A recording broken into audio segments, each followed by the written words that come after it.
What's going on, Crimson Tide fans? Chris Daughtry here with the Alabama Football Report by Chat Sports. Our goal right now, anyways, our long-term goal is to catch our Michigan Football Report channel. They've got 34,501 subscribers. We are under 10,000 away from catching them. I think we can do it. When we started here at the Alabama Football Report, we were like 15,000 behind them. Now, we're only about 9,000 behind them. So stay up to date on all Alabama football news and rumors out there. Make sure you guys hit that sub button for me right now.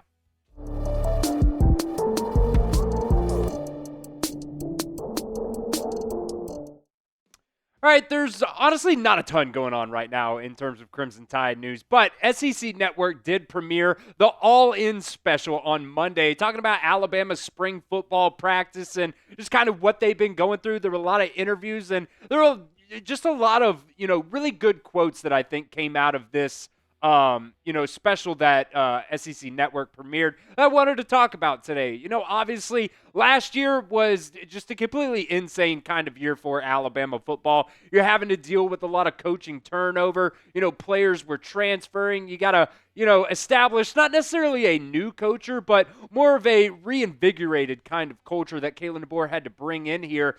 The few years prior, you could kind of see things shifting a little bit in a way that wasn't really conducive in winning national championships and just being, champions as people just in general. It's something that Nick Saban talked about a lot. It's not about winning national championships. It's about creating champion, type of people. And in, all of that, you end up winning national championships. And I think, NIL definitely played a factor in Nick Saban's retirement, probably a pretty big factor. But, he also talked about having a bigger hand in Alabama's defense in 2023, and you could really see that starting to kind of wear him down a little bit. I do think that played a lot of, why Nick Saban ended up retiring. And when your leader starts slowing down a little bit, so does everybody else. The accountability starts lacking a little bit as well. I think you could see that in this program, and I do believe that,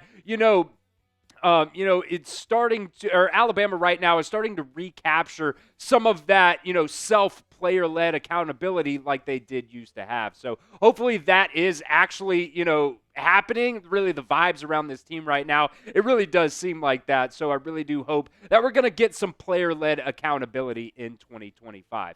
But just like player-led accountability, we also need some fan accountability as well. So I want to hear from you guys here in the comment section of today's show. Are you guys bought into the Kalen DeBoer era? I know there's a lot of people out there that are still talking a lot of crap about Kalen DeBoer. They don't like him as a head coach. I am not one of those people, but I do see it out on social media and some people in the comment section as well. So let me know if you are that person. Type Y for yes or N for no. Are you bought into the Kalen DeBoer era at Alabama?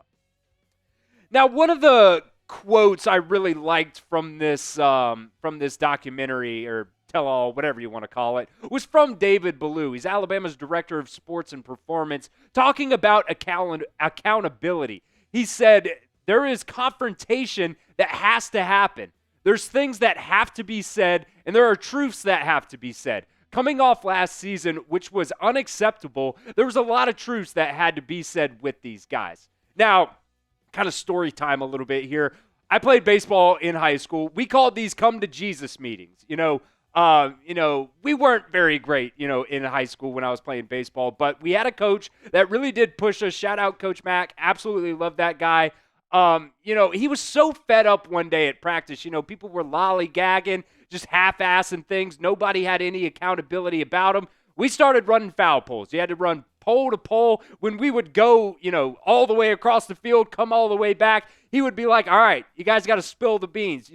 Call somebody out. Who's half-assing? Who's not doing what they're supposed to be doing? A lot of it had to do just from pure laziness. But, there were a lot of words exchanged during those types of, come to Jesus meetings that we had. And, there was some pushing and shoving and people yelling at each other. But at the end of the day, we were getting to the root of the problem. It's kind of like when your significant other is doing something that's kind of annoying you that you don't like. If you bottle that up, if you don't tell them what's bothering you, if you just ignore the issue, that's going to spill over and cause a lot of problems. And that's eventually going to become a issue that's just going to be too big to fix.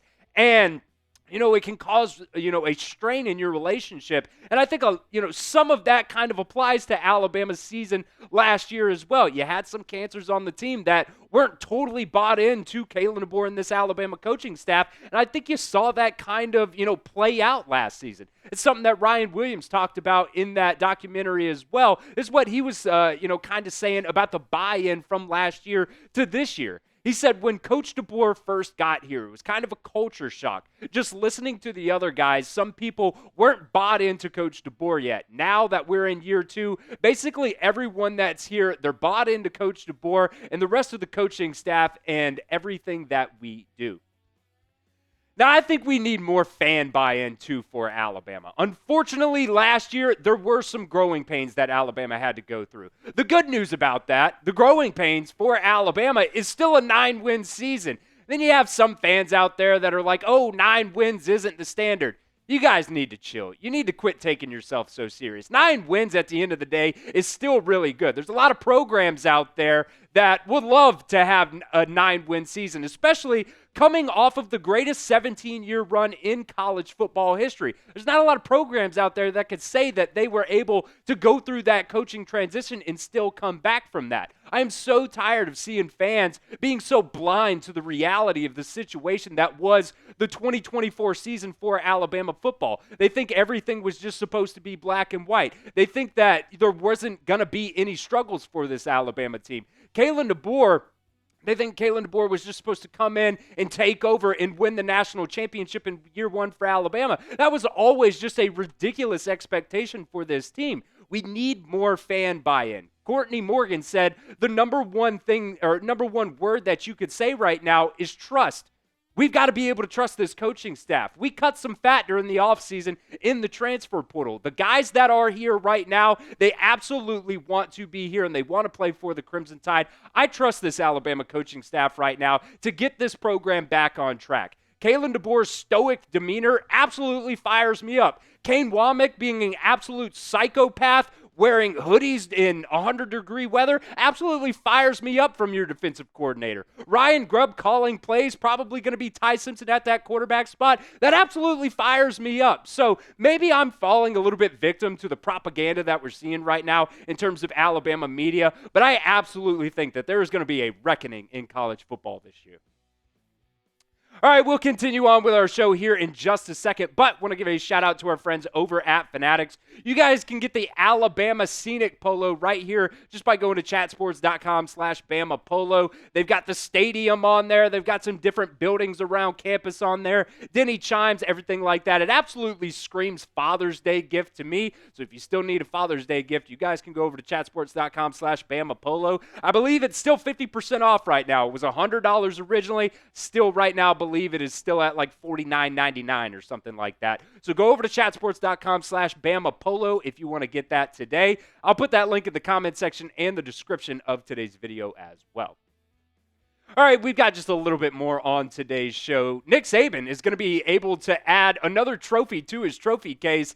He ended up winning the Sports Emmy Award for Outstanding Personality, Emerging On-Air TV Talent. Absolutely love this for Coach Saban. I think College Game Day absolutely hit it out of the park, adding both Nick Saban and Pat McAfee. That combo to me is just really, really fun. You see their personalities kind of clash, and it just makes for, just great entertainment. And those guys also provide some really, really good football insight as well to the show. And with Lee Corso also retiring this year, I think that just makes this transition come at just a perfect time for College Game Day. Adding Nick Saban was, I think, just the best move that they absolutely could have made. And, what's really funny, too, is, so much for all those Karens out there around the country that was trying to report Nick Saban to the FCC for throwing out a shit or an ass here every now and then. Like, I cannot believe that there are actual people out there complaining about that. This is supposed to be a family show, yada, yada, yada. Those people also need to quit taking themselves so serious as well. But Nick Saban, in his first year on air on College Game Day, coming home with an Emmy, that is absolutely awesome. So I kind of want to do something a little bit different here. I don't really know how many people actually watch on their laptops versus on their phone. So if you guys are watching on your phone right now, congratulate Coach Saban. Drop that goat emoji in the comment section of today's show.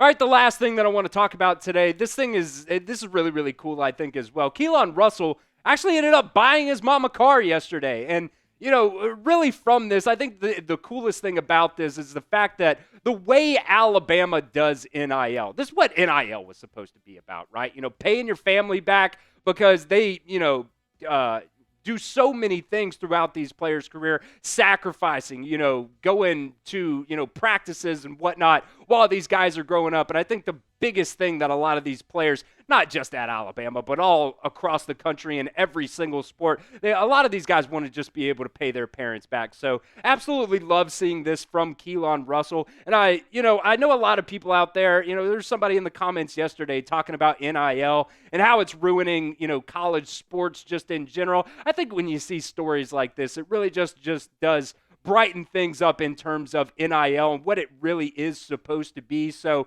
congratulations to Keon Russell. Congratulations to his parents as well.